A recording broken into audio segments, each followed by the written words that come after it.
Well, folks, we made it to season 7.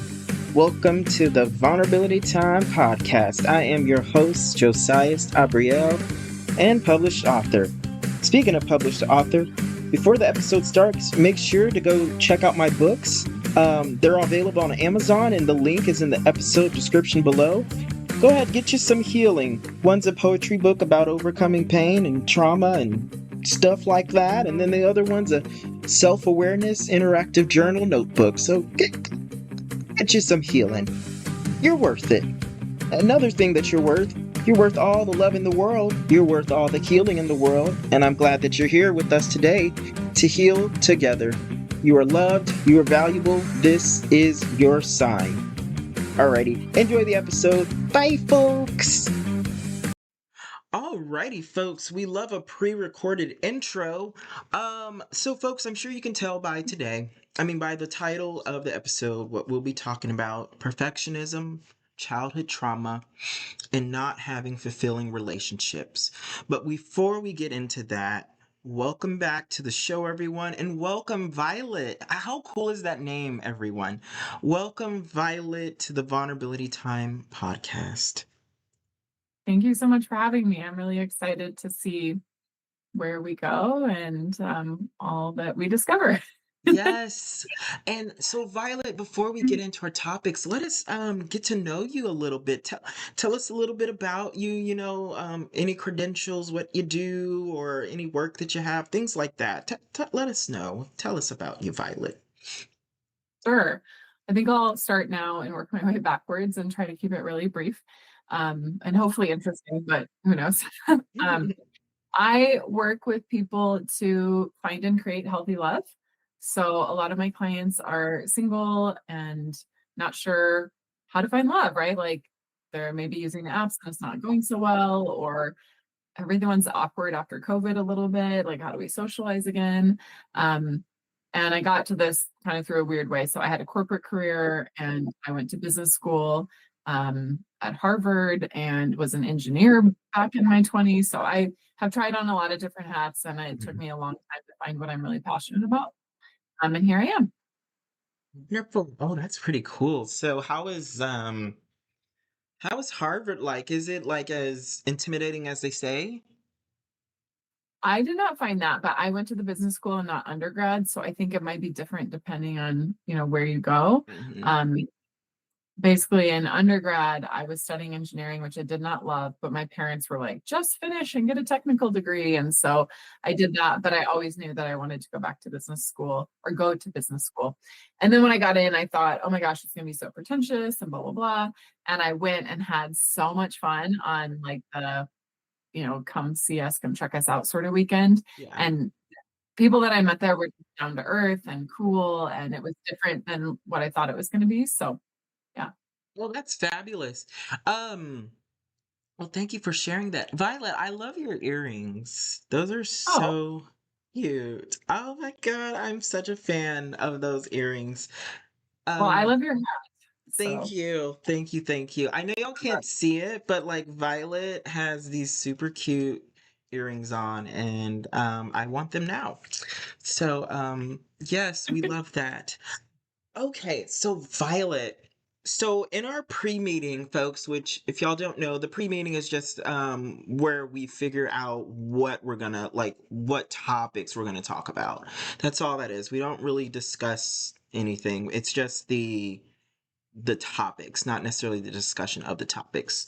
Um so Violet, so we came to the topics perfectionism, childhood trauma, and not having fulfilling relationships. Um, I would like to, well, I guess I will let you choose. Which topic should we start at first? maybe perfectionism. That's what I was thinking. Okay, so let's start on perfectionism. So why that topic? What's your story in your journey with perfectionism? Like, how does that relate to you? I feel like I've lived most of my life instead of celebrating what I have or what I've achieved or what I've experienced, I've focused on what isn't there. And I think some of Mm, this is our culture, some of this was my upbringing, some of this is maybe just my own weird, mental stuff. Um, but I feel like I think back about ways that I wasn't able to be fully present with friends or with colleagues or even with myself because I was mhm, always pushing myself like, oh, well, how could I have made that better? And I think there's a part of that that can be really cool, right? Like we want to improve, we want to serve, we want to give our gifts. But it gets a little bit of a neuroses. Like even after I finish a client call, sometimes my husband will be like, "Oh, how was your call?" And we don't share any confidential information, so it's not like he wanted to know what happened, but 99% of the time, I'm saying, "I just really hope I delivered enough value. I hope it was great. I think it was, but I'm not sure." And he's just like, "This is just your stuff. Like, you are just so hard on yourself. I'm sure it was great." Um, and, like a lot of us growing up, I'm sure my parents wanted me to do well, and therefore they were hard on me because they just thought, well, if they're strict, then we'll, I don't know, be safe or something when we get older. But if I got 98 on a test, it was, well, where's the other 2 points? Instead of, whoa, you got 98, that's mhm, amazing. Um, so I'm still unraveling that pattern in me. Um, and I want to focus more on what is instead of what is not. mm. Yes, that I am relating a lot to that, like yeah, like oh, if I get like a 90 on this test, you know. Yes, gratefully it was an A, but and then there's that but which, oftentimes but can invalidate what is said before it. And so how has this shown up in how has overcoming it or working on overcoming it shown up in your life, in your world today? Makes sense. A lot of it is in my own mind, and thank you for Mhm, asking that. Just catching myself being really hard on myself, and I mhm, kinda talk to myself like a little kid. I'm like, "But you did so good, and that was awesome," and, sometimes I'll use "we," like, I don't know why I'm using "we" with myself, but I'll just be like, "We're doing really good today." yeah, It feels like this collective thing. And then becoming a mom has been really helpful because I think about, well, my child's gonna pick up on my narrative whether I verbalize it or not, right? She's gonna pick up on my energy and all of those things, and so, um, we have these things where once a week, either with my husband, her dad, or me, she gets this 3-hour, like, parent time because we had a second child and we heard the best way to deal with that is actually to have a lot of solo time for the existing child. So, mhm, we call it a Lovapalooza, and we went mini golfing on our Lovapalooza, and she's 5, and of course, like, she didn't know how to hit the ball, and she didn't wanna know how to hit the ball. She was just, like, having a good old time, yeah, and I could feel in my head the first, like, hole being like, "Oh, she's not doing it right. Should I teach her how? Like, could this be a teachable moment?" Or, like, "What are people around us thinking?" And I was like, "No, I'm not going there. Like, this is about us having fun. This is about her having fun who gives a shit if she knows how to hit a mini golf ball? Like, this mm, is not her SAT, and even if it was, like, how much do I need to intervene? So being a mom has really helped me, at least notice. I can't say that I'm like, you know, I can't say it's something I don't still struggle with as perfectionism or inner critic, but I'm so much more aware of it now. yeah. Oh, Um, that's so and beautiful. yeah, So beautiful that you're able to, have that self-awareness and like first off recognize that the thought is there, but then catch it. So I like both things, like catching it and recognizing it as well because obviously that thought, it's very understandable why you've had that thought, you know what I mean? It's like from what you shared, like how you were kind of raised and stuff like that, so of course that is back there. And so I think that's really beautiful that you're able to catch that.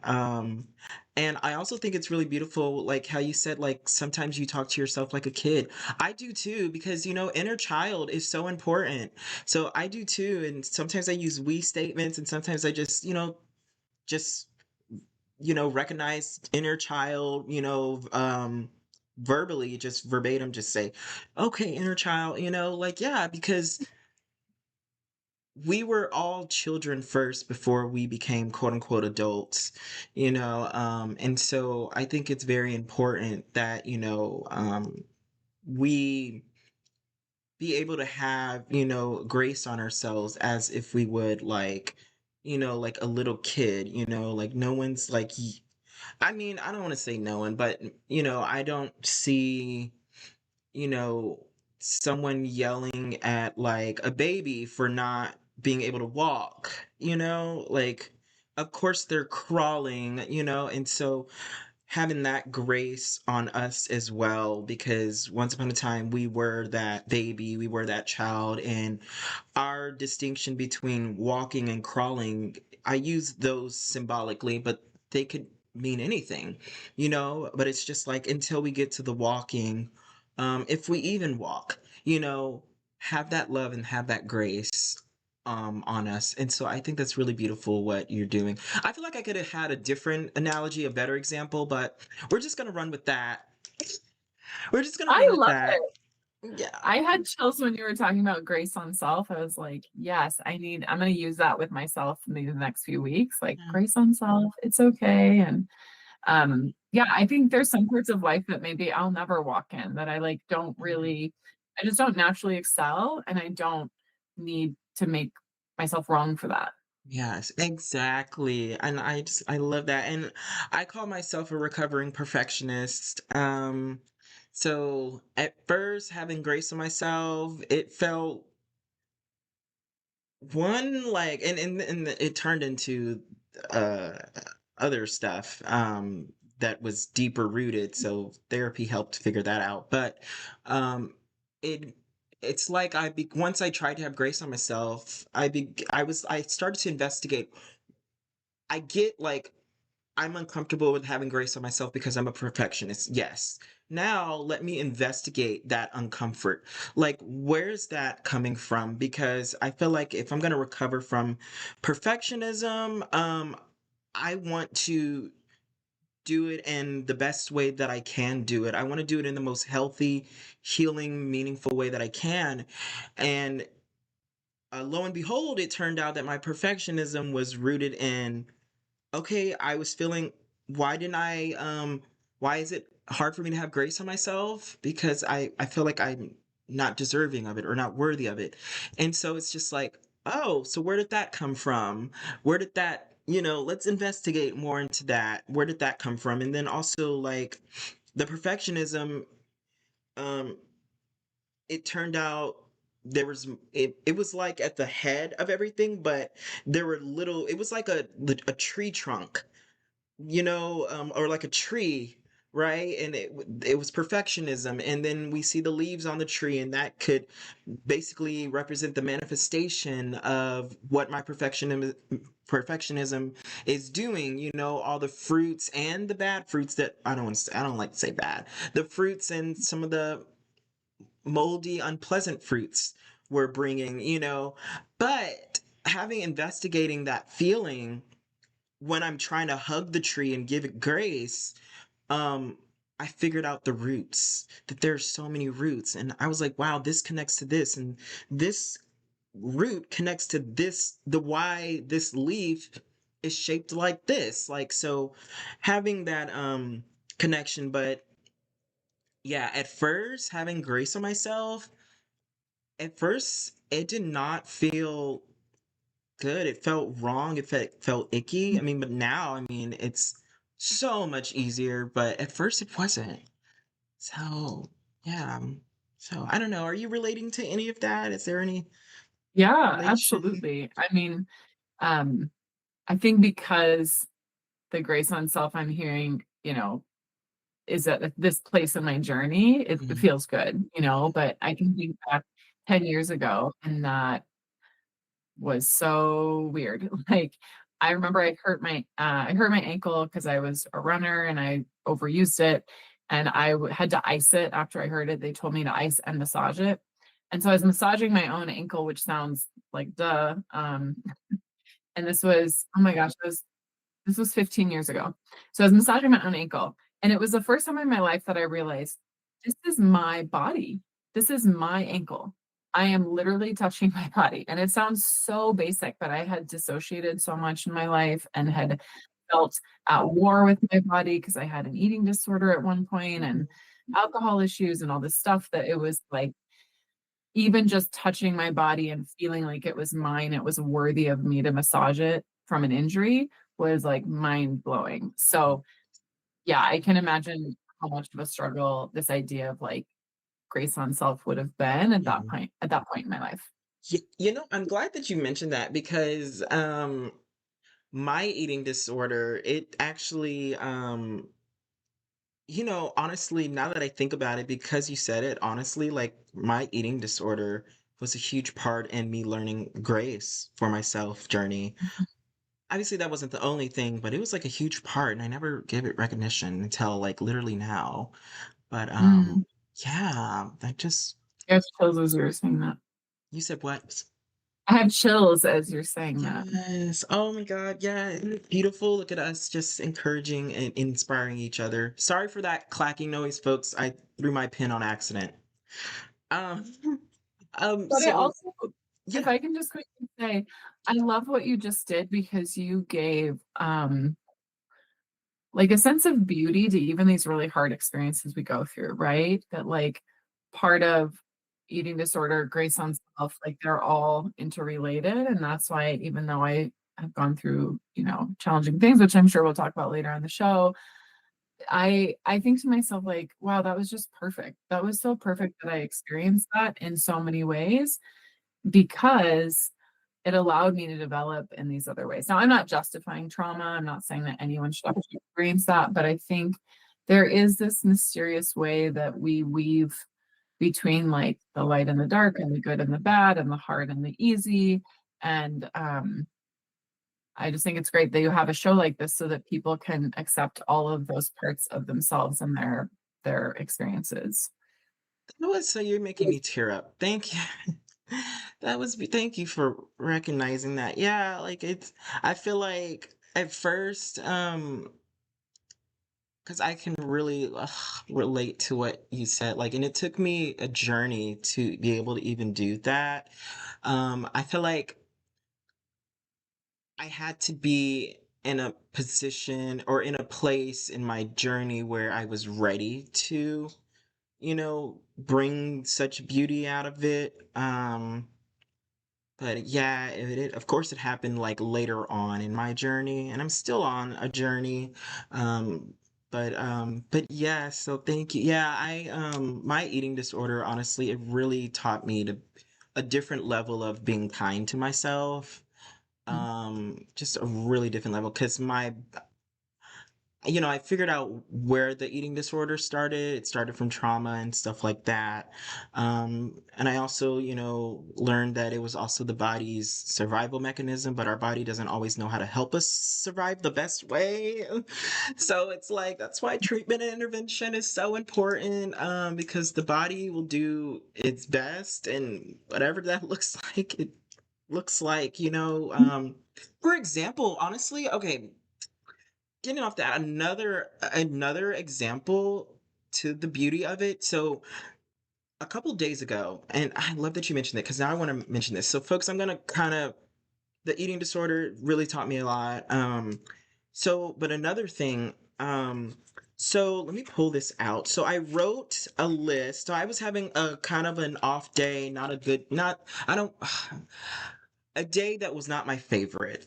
And I was venting to one of my really good friends, and they mentioned, let's both write a gratitude list.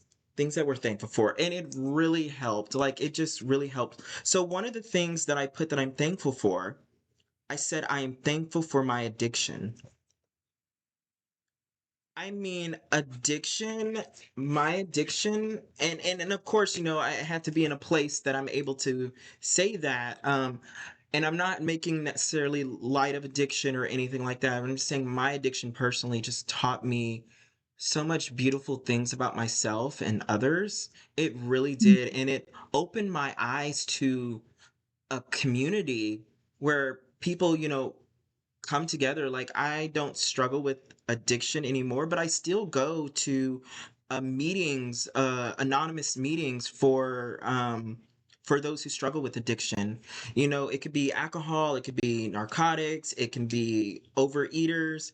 You know, I still go to those meetings just because the community, you know, that is there, it's so beautiful. And then also like addiction really like it really humbled me. It made me so grateful for my journey, and it also gave me another grace for myself to just be like, I understand that my body is loving me enough to try to survive, because my addiction was more about gaining a form of sanity, rather than addiction itself. And so it just it taught me to meet my demons, but learn their not just recognize my demons, but learn their names as well, and see that okay, they weren't actually demons, they were just misunderstood, and maybe I shouldn't be beating them with the hammer, I should be hugging them. And you know, it just and it turns out that inner child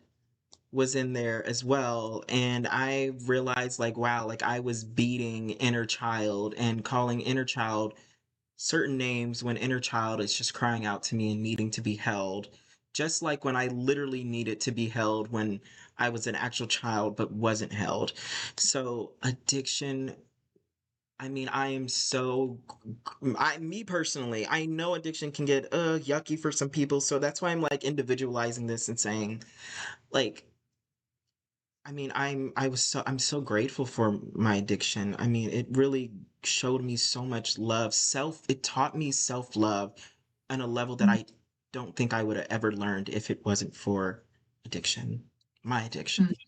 Yeah. So yeah, I had to say that when you said it, it just reminded me. And that was honestly the first time that I wrote down that I'm thankful for my addiction. Mhm. Yeah. So thank you for Thank you for sharing that. yes. You got me tearing up, and that's okay, because tears are beautiful. Yes. You Um, have to feel it and reveal it to heal it. It's oh, very simple. see, I usually say feel to heal, but feel it to reveal it to heal it. I'm gonna write that down, because I usually don't say the reveal part. That is fabulous. Because there's something in there. Feel it to reveal it. Sorry, 1 second, folks. I have to write this down. To heal it. Okay. So, so is there anything like any of that that you relate to, or have you heard of that? Someone saying that they're thankful for addiction before? I have never met someone. I've met one person actually. One person. Yeah, one person. I haven't heard anyone specifically say they're grateful for their addiction. Mm, Um, I haven't had that experience myself, although I have had a lot of family members that have addictions. mm, Um, and it is such a, really interesting and often painful thing. And yes. again, I agree with you. I think that it's like an evolutionary purpose to Mhm, help us find our self-love mhm, and to find our truth and our boundaries and a sense of belonging in other ways. Like there's just so much beauty in it. So I really resonate with that. Um, and as you were talking, I was also thinking about the things that I used to be scared about or didn't understand or felt maybe like a victim of, like why is this happening to me, or why am I experiencing this? For instance, I look back now and I'm like, this is such a blessing, but at the time it was really challenging. mhm, My daughter, um, we found out after she was born that she was born deaf, and mhm, my husband and I have typical hearing. And so it just caught us by surprise because she had a de novo, like a random, I don't think it's random, but she had a random genetic mutation in the womb in her development that caused her to be deaf. mhm, Now I see like that wasn't random, that was by design, like it's part of her, it's part of her life story. Um, but I remember feeling a lot of pain around that and worry, like, what sort of life is she going to have? And I know that sounds kind of ableist, but it was just new to me. Like I didn't know how to understand all of this. yeah, And now, like, I love that I can't even imagine if she wasn't deaf. Like it's added so much to our life. It's obviously an amazing part of who she is. Like you were talking about community, like we've met the most amazing people in the deaf community and people whose children are deaf. And we just got back 2 weeks ago from a camp called it's family camp for parents of children, families with children with cochlear implants. There's like all these I deaf didn't kids, learn kids this. running around and like playing. And my daughter came back to the hotel room we were all in at the end of the first night, and she's only 5, but she goes, "Mom, I made a friend." But the subtext of that was not only, "Mom, I made a friend," but, "Mom, I made a friend like me." And it was just so sweet to like feel her and feel her heart. And yeah, like I'm so grateful that I have a deaf daughter. And I maybe would have not known how to relate to that, 5 years ago when we were first finding out about all this. Right, So I right. feel you on like our hardships creating community and blessings and all that. Yes. So I am a huge advocate for the deaf community. I really am. I'm a like I know sign language and things like that. I want to push for and I feel like I'll do this in the future when I run for some form of office, but just know like the deaf community will be um they will be heard, you know. I also want like for example, like if they get like pulled over, I want at least like officers to have some knowledge of sign language or just like the deaf community, things like that. Because I remember I saw this video one time and the officer didn't know that the man was deaf, but he was trying to sign, but he did not know. And so it got the officer angry. I don't know if you've seen that video. It made it to the news and but it was a while ago. But it just, that kind of like awakened something in me about realities that I don't know, and so the deaf community, like if I end up running for some form of office, like the deaf community, they will definitely be like, oh yeah, like I want there will definitely be a push for more like inclusivity, whether someone's deaf, whether they're blind, whether this or that, like I want society to be more like inclusive, and things like that. And I want more representation in like movies for like the deaf community. I want more representation. Community, I mean, excuse me, in movies and commercials, I want that out there. So I think that's so beautiful, and I love that you said that you love her journey. I love that because I get what people mean when they're like, I'm so sorry, and I mean, I get they don't mean harm, but it's so beautiful. It makes me tear up for someone to say, like, oh, my child's deaf. It's great. Like, that is so beautiful to hear, um, yeah, so I love that. Thank you for sharing that.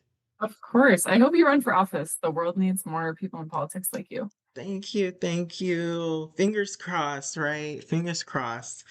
Um, okay, so childhood trauma, though. And the reason why I jumped right into that is because, like, I know for me, and I know for many people, especially like this is addiction. It's always been a huge part of my research, especially for my dissertation. Um, by the way, update on the PhD program, y'all. It's not easy. Oh my gosh. Wow, it's really not easy. But I'm surviving and I'm thriving. Even if I'm crying through it, that's fine. But yes, but it'll be done. But anyways, addiction. I know for a lot of people, I'm not saying it's this way for everyone, but I know it's a reality for many people that childhood trauma oftentimes correlates to addiction. Now, I'm not saying that that's your story. I'm just saying like that's how like I jumped from A to Z. But childhood trauma though. So why that topic, Violet, and what's your journey, your story with that? Well, I love the metaphor you used earlier of like the tree and perfectionism is kind of the trunk, and there's fruits, but there's also roots. And yeah, trauma is the root of my perfectionism and a lot of other people's. And perfectionism is just one form of hypervigilance, that comes like after we've been through something traumatic. And I almost think that my opinion, and I'm sure I'm not the first to say this, is that when you spend most of your life being hypervigilant, of course you have to have an addiction to help yourself regulate and numb out and find a sense of belonging and be able to cope, because our bodies are not meant to, first of all, be in isolation and not in community or supportive family structure or cultural structure. And second of all, our bodies are not meant to stay hypervigilant over extended periods of time. So, like, we have to find these ways then to downregulate and to find some sort of homeostasis in our bodies. Um, and so, even though I wouldn't consider myself as someone who's had addiction, eating disorder is kind of a form of that. And I went through periods of my life where I Mhm, was hypersexual, and mhm, hypersexuality is part of that. mhm, Um, anyway, actually, you're making me realize that maybe my alcohol issues were an addiction. I don't know. That's for a different time. But mhm, yeah, so basically in my 20s, I realized that I was numbing out in these unhealthy ways. And I didn't know how I felt at any given time other than good or bad. mhm, Like, I couldn't really tell you, or maybe I could say happy or sad. There was, like, no emotional language or experience mhm, beyond that. And I would spend weeks at a time just feeling muddy. Like, "Oh, yeah, I just feel muddy. I just, like, something doesn't feel good, but I don't know why, but I'm just gonna keep going to work and, like, you know, staying in my routines." So I'm one of those people who actually didn't know a lot of my trauma. I knew certain pieces until I was on my yoga mat in Shavasana, like the final resting pose at the end of the class, and all of these memories came back. And I was just like, oh my God, this is what I've been avoiding. And it was just the tip of the iceberg. But then I went back to I went to somatic therapy. I had been in therapy before, but I went to somatic therapy, mhm, and that really helped. But basically, yeah, I was molested and raped by my dad. And we had a lot of no, I shouldn't say a lot. There was also physical abuse in the home, emotional abuse, psychological abuse. mhm, Um, and I mean, I say all that, and I also just want to say that my dad was doing the best that he could. His mom died when he was 4.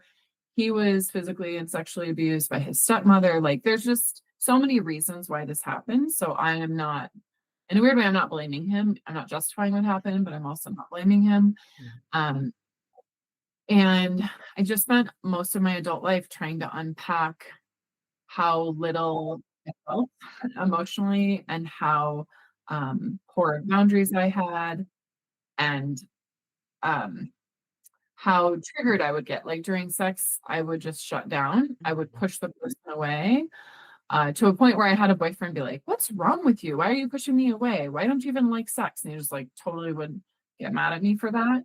And I didn't really understand why. This was just like you said, your body has these protective mechanisms, and this was my protective mechanism. Um, I don't know where else to go from there other than it's been a journey. I worked a lot with like sacred sexuality and yoni eggs, which are like these crystals you put in your vagina. mhm, Um, have one right here. mhm, Um, they're fabulous.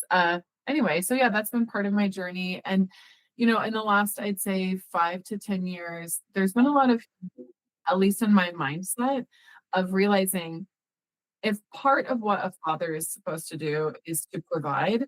One time I was driving home in my car and all of a sudden I pointed to the sky and I was just like, you are so fascinating because you provided for me, because everything I do, not everything, a lot of what I do professionally is helping people heal from trauma.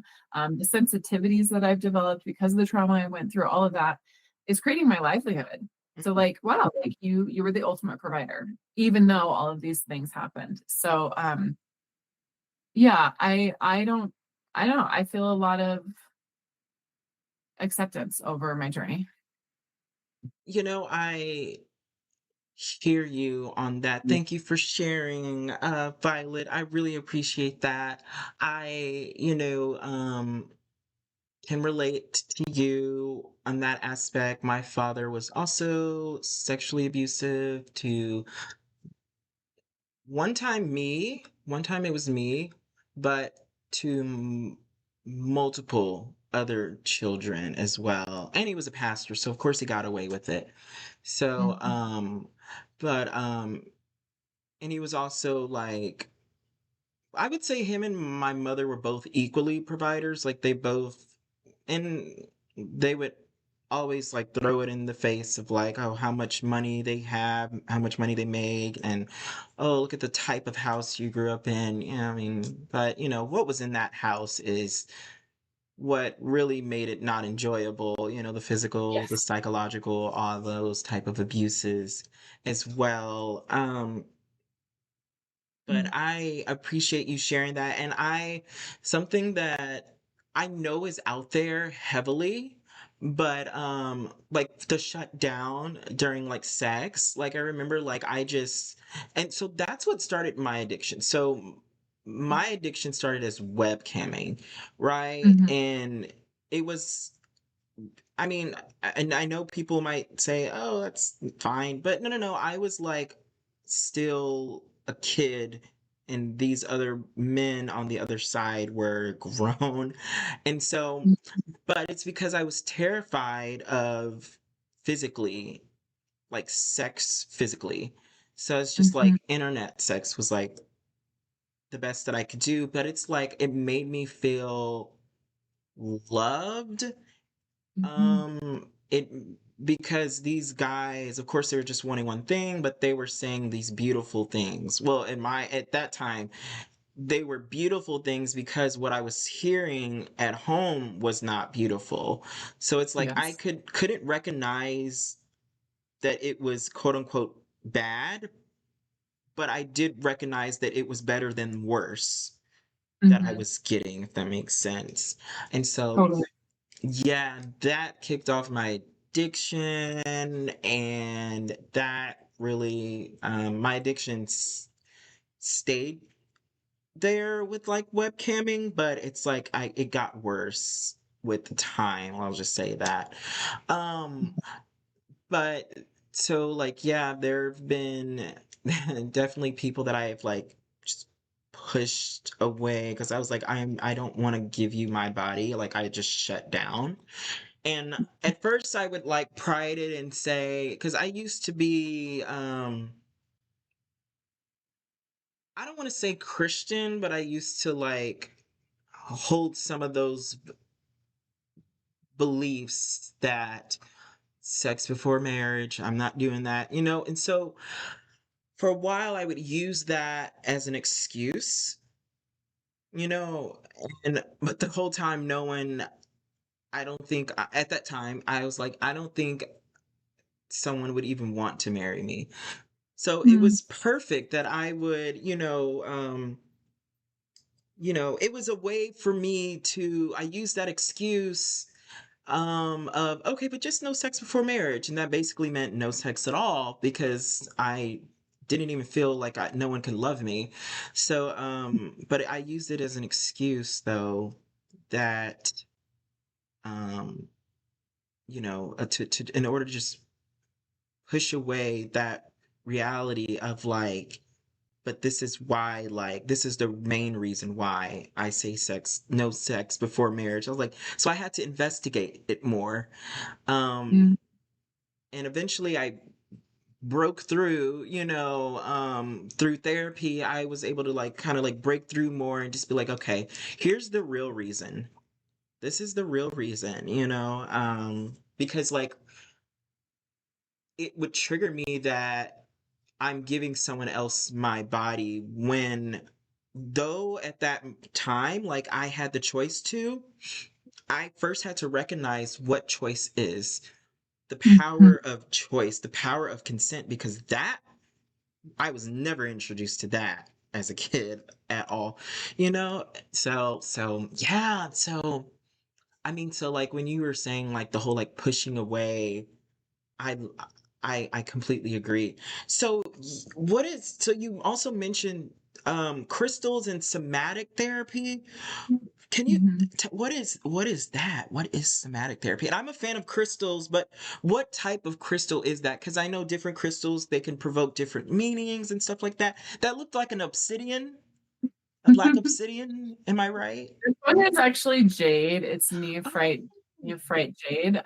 So but it on the camera, I think it looks darker. yeah. It's a dark green, not a black color. But yeah, yoni eggs are something that actually started in Taoism in the Yellow Emperor time, so thousands of years ago. And the history is that they were used both by like the courtesans in the royal palace, the who were providing sexual services, but also by like the shamanesses, like the female shamans and priestesses. So it has this interesting dual lineage. And the way I like to think about it is that my therapist was amazing, but she wasn't in my vagina, right? Like Right, she could right. only access certain places psychologically. And then somatic therapy is where it comes from Peter Levine, who wrote Waking the Tiger. And it's about bringing breath and awareness to our body sensations and working through fight, flight, or freeze, but less in an intellectual way and more just in bringing presence and then whatever needs to come up to be felt and revealed will. Um, Oh, wow. so again, somatic therapy is amazing. That was the cornerstone of my healing. And then yoni eggs and other spiritual practices were also very helpful to take me that last kind of 20% that I needed to get. But I did want to circle back and say, I feel like we're kindred spirits because when I was 18, I remember someone said in a group, like, okay, what's everyone's worst or fear? And everyone was going, and I was like, my biggest fear is that I will never be loved. I will never get married. I will never have a relationship because, like you said, like who would want a relationship with me? Yeah. So I've never heard anyone else say that. And it feels so healing and connecting to hear you say that. Um, because yeah, there was just so long where I was like, I'm broken and I'm unlovable. So like that's just I'm not gonna have a relationship or kids or all these things. So anyway, thank you for voicing that. Thank you for sharing that. I too have never met someone who said that. And I've met a lot of people in my Mhm, life. I've met a lot of people in my healing journey, that were able to relate on these other things, but I've never met someone else that has also said the same thing. So mhm, we were definitely meant to meet. Wow, yes. So thank you for sharing that because I've never mhm, met someone else, you know. Not saying that maybe they haven't felt that, I don't know, but they just didn't share that. And so it is so healing though to hear that I'm not alone or was not alone, you know? So mhm. thank you for sharing Yeah. that, Violet. And you now know like that you are so lovable, but it's Yes. so hard when you spend, 18, 15 years, however long, like Mm. feeling that you only exist for someone else, to feel good about themselves. Yeah. Exactly. Exactly. I know that feeling. Exactly. So, and this, how, okay. I don't know how to ask this because I verbalized it before, but it's taken like me having a whole explanation for me to verbalize it. So I'm going to try my best because I need to work on. Okay, let's see. So I know our next topic is not having fulfilling relationships. And the reason why I'm jumping from like I jumped from A to Z, the in between is um the my trauma, childhood trauma, that eventually manifested, especially the sexual abuse. It manifested in me not having fulfilling relationships with men. And so of course things are tons better now, like way better, I would say healthy, I can use that word. However, not having fulfilling relationships, that was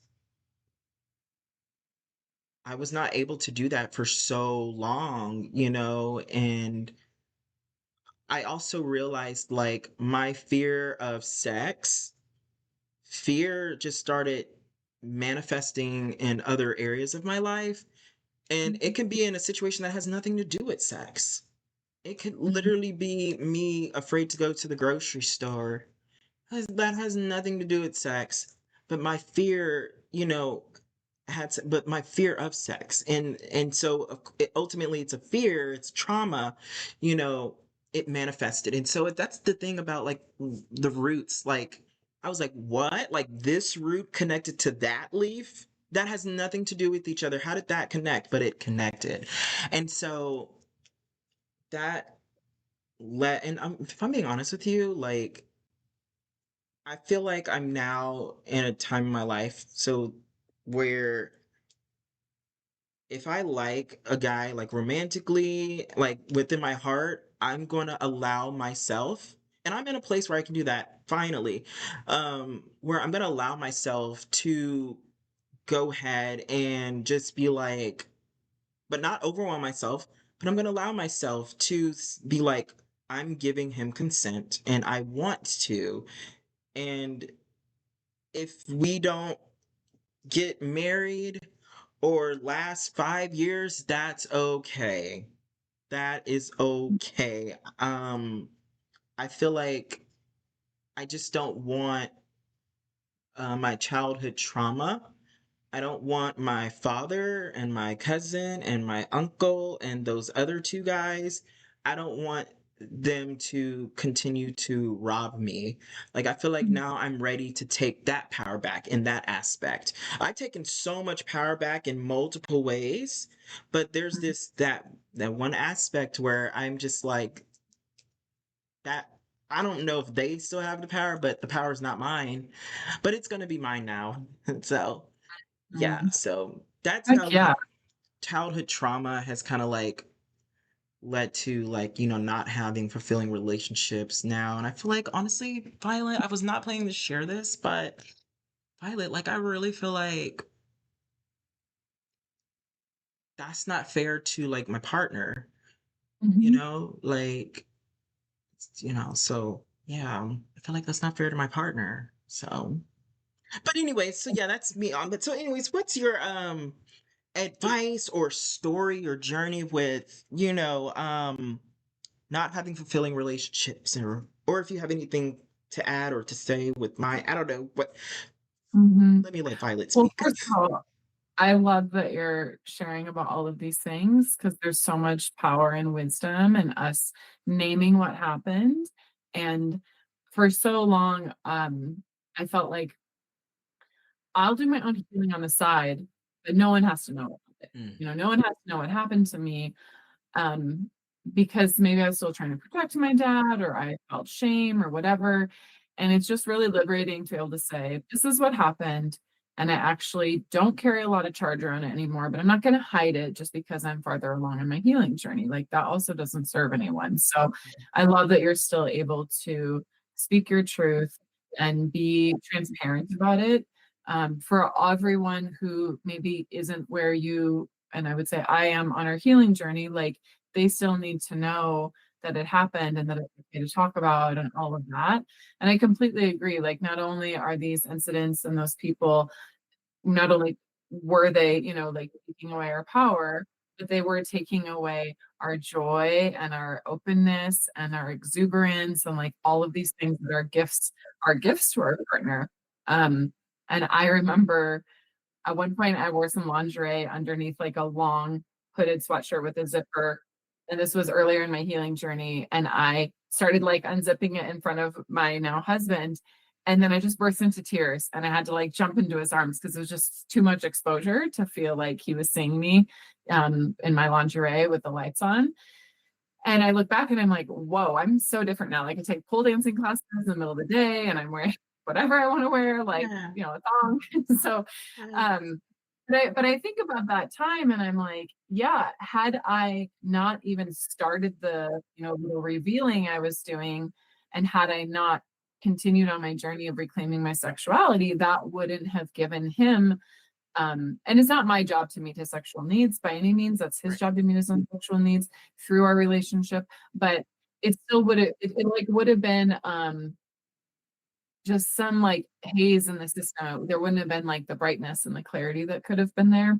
And yeah, it's been a huge journey for fulfilling relationships. I'll just say one last thing about that, and then pass it back over to you, which is for me, it's about authenticity.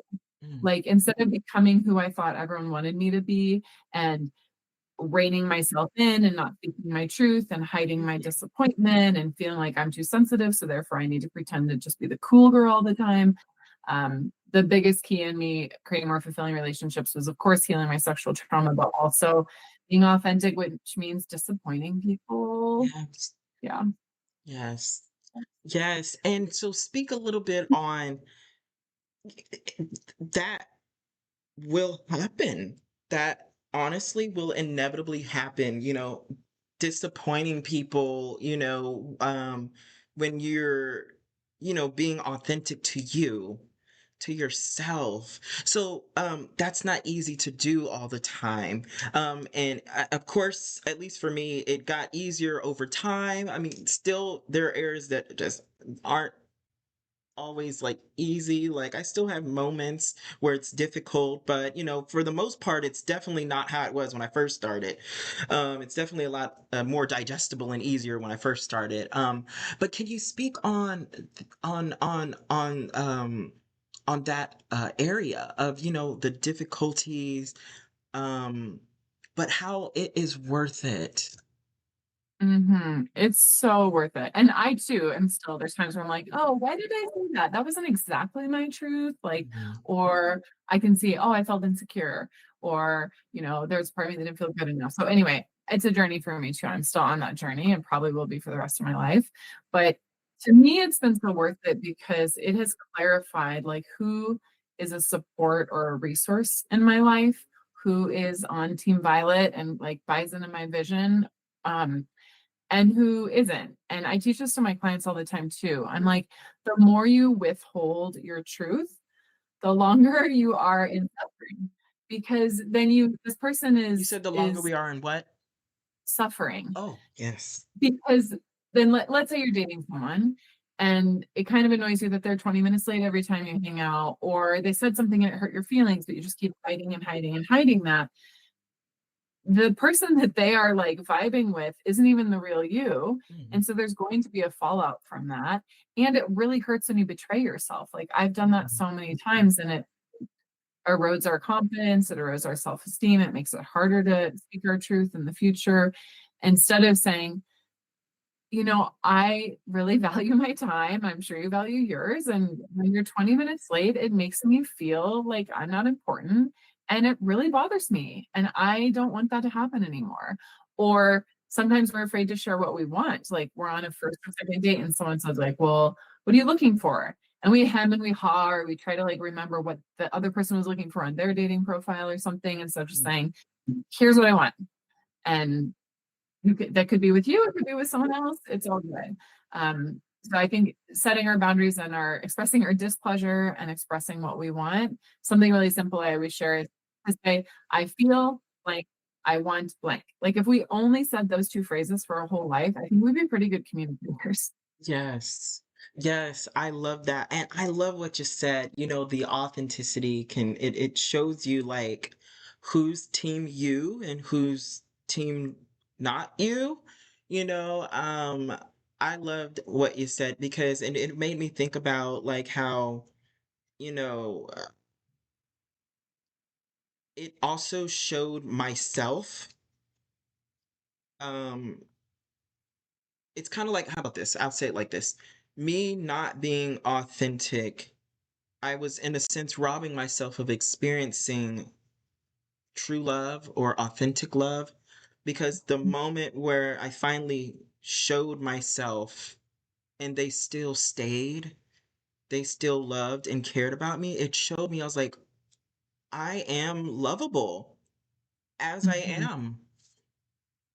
I am lovable. My best friend, who I told him I fell in love with him. I recently told him I was in love with him. I fell in love with him. I still am in love with him.